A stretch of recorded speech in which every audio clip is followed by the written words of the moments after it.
मेरे प्रिय छात्र छात्राओं, मैं महेश झा व्याकरण विषयक सहायक प्राध्यापक कीर्ति नारायण कामाख्या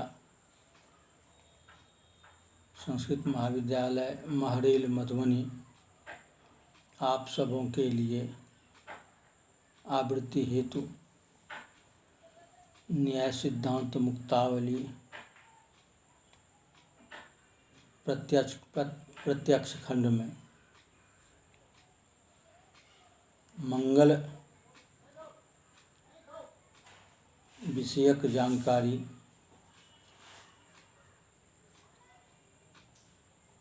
इससे पूर्व भाग में कुछ अंश प्रस्तुत की गई, शेष अंश इसमें प्रस्तुत की जा रही है।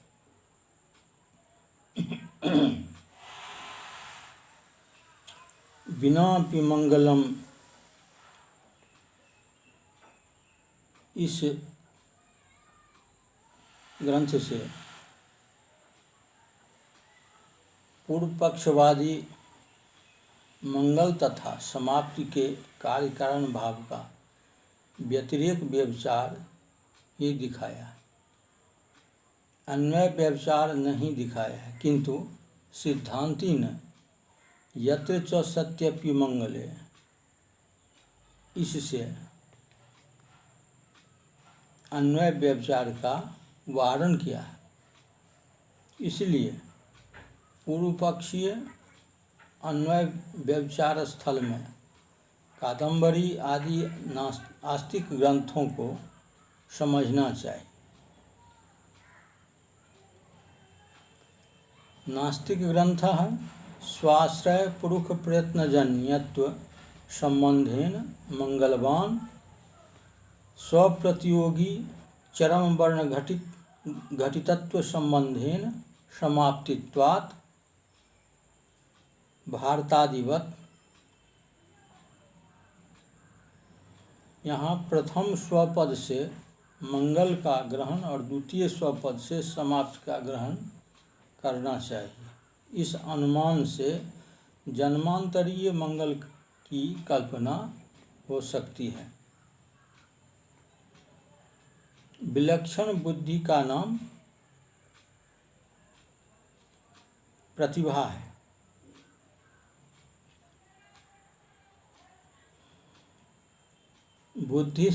बुद्धिस्तात्कालिकी ज्ञेया मति रागामी गोचरा प्रज्ञा नवोन्मेषशालिनी प्रतिभांग विदुः। इसके अनुसार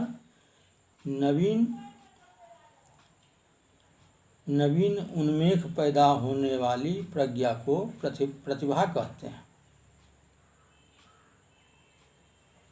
यत यत आचरति श्रेष्ठस्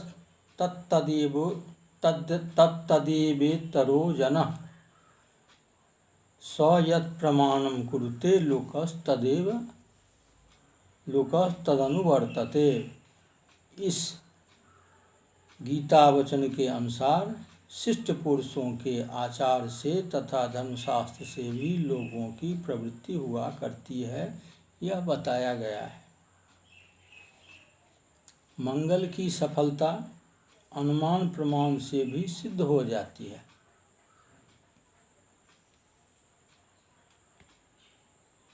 जैसे मंगलम सफलम अवगीत शिष्टाचार विषयत्वात् दर्शादिवत।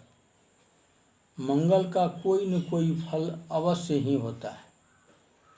अविगीत अनिंदित शिष्टाचार का विषय होने से, जो वस्तु अविगीत अनिंदित शिष्टाचार का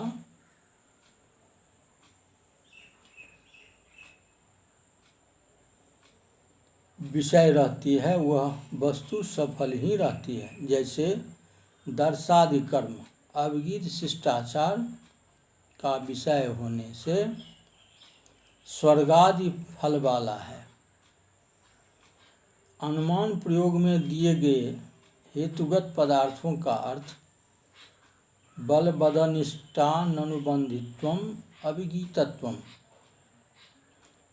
फल साधनांग से भ्रांति रहितत्वम शिष्टत्वम आचारश्चात्र कृति प्रबल अनिष्ट की अजनकता ही अभिगीतत्व है। फल के प्रति तथा उसके साधन के प्रति भ्रांति न रहना ही शिष्टत्व है। यद्यपि आचार शब्द से प्रयत्न रूप कृति का ग्रहण क्रिया है, शिष्ट पुरुषों के अभिगीत आचार का विषय मंगल है, इसलिए वह मंगल सफल है, यह सिद्ध होता है। मंगल का फल यहाँ पर पशुपुत्रादि नहीं है, किंतु ग्रंथ की समाप्ति के ही फल है। इस अभिप्राय से यह परिशेखानुमान करते हैं। मंगलम समाप्ति फलकम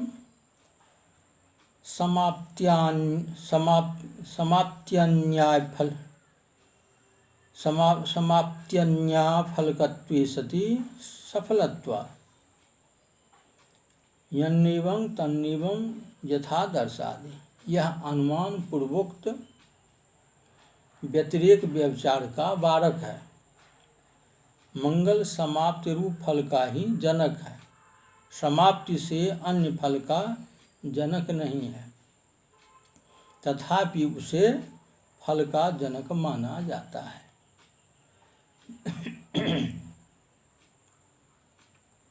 जैसे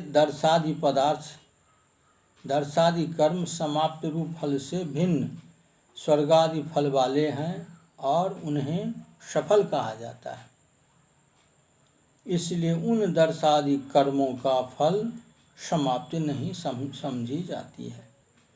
मंगल तो वैसा है नहीं, वह समाप्ति भिन्न फल से युक्त हो तो उसे सफल नहीं समझा जाएगा। अतः मंगल का फल समाप्ति ही है, यह निश्चित होता है। कुछ ग्रंथकार मंगल से समाप्ति होने में श्रुति का प्रमाण भी देते हैं। समाप्ति कामो मंगलमाचरेत, ग्रंथ की निर्विघ्न समाप्ति की कामना वाला पुरुष ग्रंथारंभ में मंगलाचरण करें। यद्यपि यह श्रुति वर्तमान समय की किसी वेद शाखा में नहीं दिखती, फिर भी वेद की अनेक शाखाएं जो उच्छिन्न हो गई है उसमें अवश्य होगी। मंगल की कर्तव्यता वेद बोधित होने में अनुमान इस प्रकार किया जाएगा। मंगलम वेद बोधित कर्तव्यताकम अलौकिक धर्मशास्त्रानिषिद्ध शिष्टाचार विषयत्वात् दर्शादिवत्।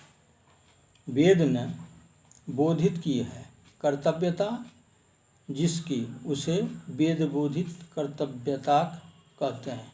अलौकिक तथा धर्मशास्त्र से अनिषिद्ध शिष्टाचार का विषय होना यह हेतु है। जो वस्तु शिष्टाचार का विषय होती है वह वस्तु वेद से बोधित कर्तव्यता वाली भी होती है।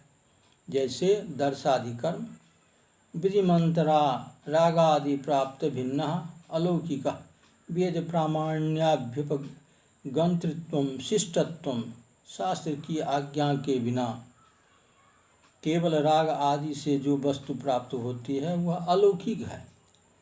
उससे भिन्न जो हो उसे लौकिक कहते हैं, अलौकिक कहते हैं। वेदों के प्रामाण्य को मानने वाले को शिष्ट कहते हैं। नास्तिक ग्रंथों में समाप्ति रूप कार्य से पूर्व जन्म के मंगल रूप कारण का अनुमान होता है।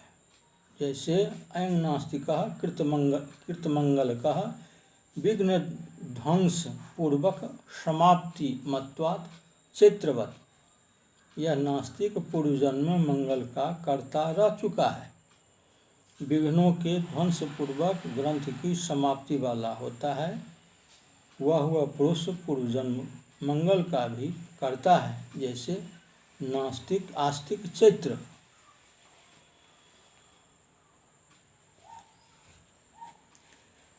प्राचीन नैयायिकों का कहना है कि जिस ग्रंथ में मंगल किया गया है उस ग्रंथ की समाप्ति ही मंगल का फल है, परंतु वह मंगल कुछ लोगों के मत से ज्ञान रूप और कुछ लोगों के मत से उच्चारण रूप होने से शीघ्र ही विनाशवान है और ग्रंथ की समाप्ति तो बहुत दिन के बाद होगी।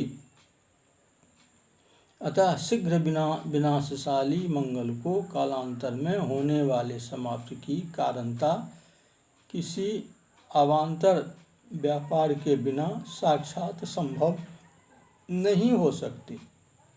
इसलिए मंगल और समाप्ति के मध्य उस मंगल से जन्य किसी व्यापार की कल्पना करनी चाहिए। वह व्यापार और कुछ न होकर ग्रंथ समाप्ति के प्रतिबंधक दुरित रूप विघ्नों का ध्वंस ही है। मंगलजन्य वह विघ्न ध्वंस उस समाप्ति रूप कार्य के अव्यवहित पूर्वक्षण में रहता है।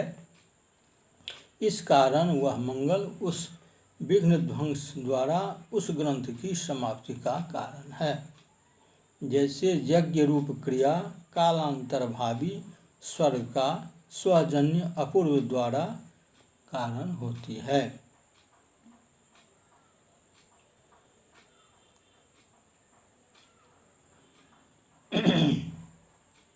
किंतु चिंतामणि कारादि नवीन नैयायिकों का मत है कि ग्रंथ की समाप्ति मंगल का फल नहीं है, किंतु ग्रंथ समाप्ति के प्रतिबंधक जो दुरित रूप विघ्न है उन विघ्नों का ध्वंस मात्र ही उस मंगल का फल है, और ग्रंथ की समाप्ति तो उस विघ्नाभाव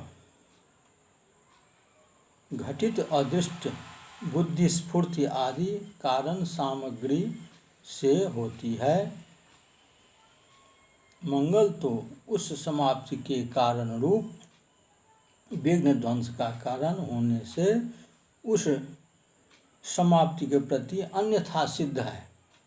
जिस कार्य के प्रति जितनी सामग्री इच्छित होती है उस कारण सामग्री से जो वस्तु भिन्न होती है वह वस्तु उस कार्य के प्रति अन्यथा सिद्ध होती है।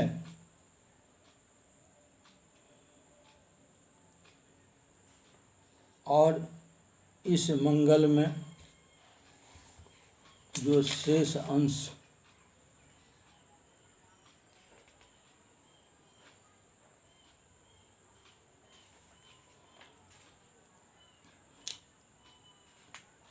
बचा है उसको इससे अगला भाग में प्रस्तुत किया जाएगा। धन्यवाद।